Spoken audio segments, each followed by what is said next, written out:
looking at it or trying to get it and thought that that was just suspicious, so called the police.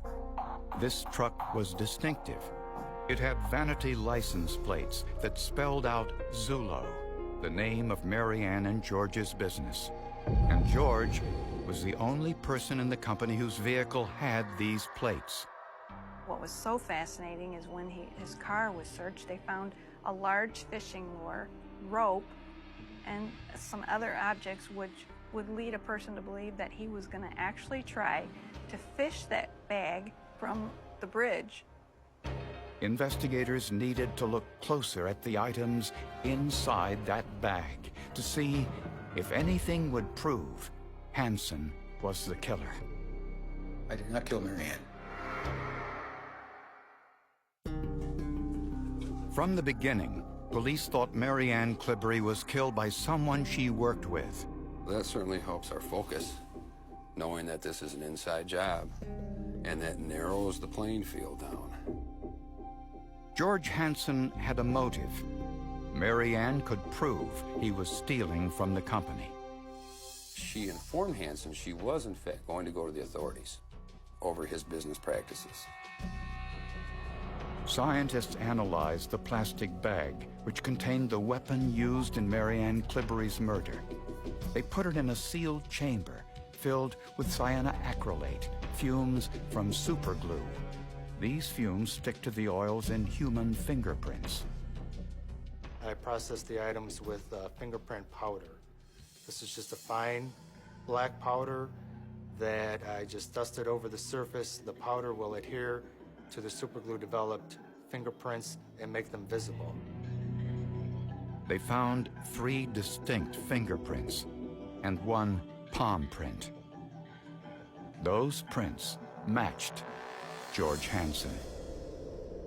Investigators also found gloves inside the bag, covered with Mary Ann's blood. DNA tests of skin cells left in the gloves also matched George Hansen.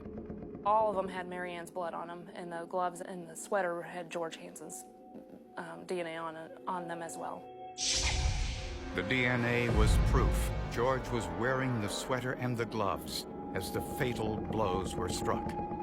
And investigators found the source of the prescription sleep medication found in Mary Ann's coffee cup. We tracked down Mr. Hansen's sister, who signed a statement stating that she was sending him these pills.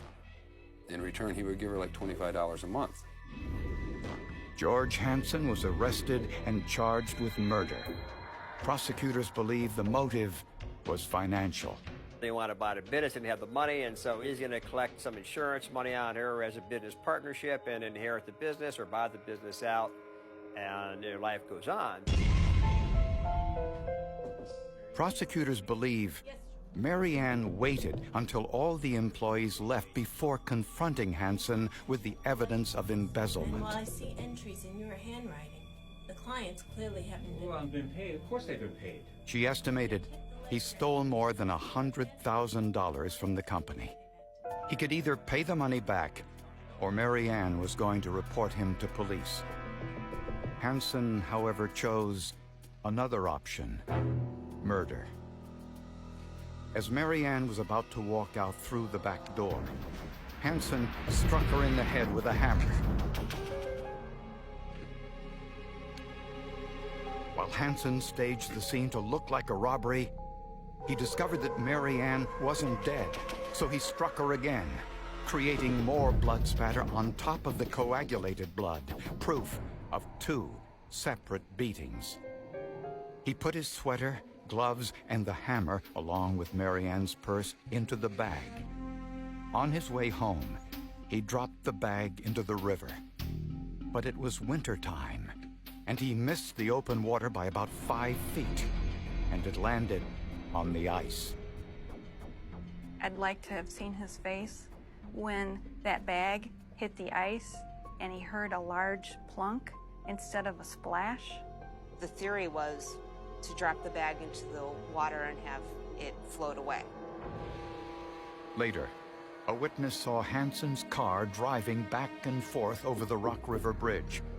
most likely contemplating how to retrieve the bag he tried to throw into the river. Once in custody, Hansen changed his story. He denied killing Mary Ann, but admitted to a cover-up. He said he found Mary Ann's body when he first got to work, thought he'd be blamed for her murder, so he removed the items that belonged to him from the scene. That's where I goofed up, really. I saw a hammer and gloves there, which were mine. I saw all the blood around Mary Ann. I panicked. I didn't call 911. And I picked everything up, put them in a bag, and left. But the jury didn't believe it. George Hansen was convicted of first-degree murder and sentenced to 60 years in prison. I'm in here for the rest of my life. It took longer for the jury to pick a foreman than it did to come back with a guilty verdict. Hi, I'm Mary Ann, and this is George of Alzula Remodeling Specialists. And while the boss is away, we will pay. We will give you a 5% discount on any new interior. What was once a prosperous enterprise ended in deception and murder. But forensic evidence and Mother Nature helped solve the mystery.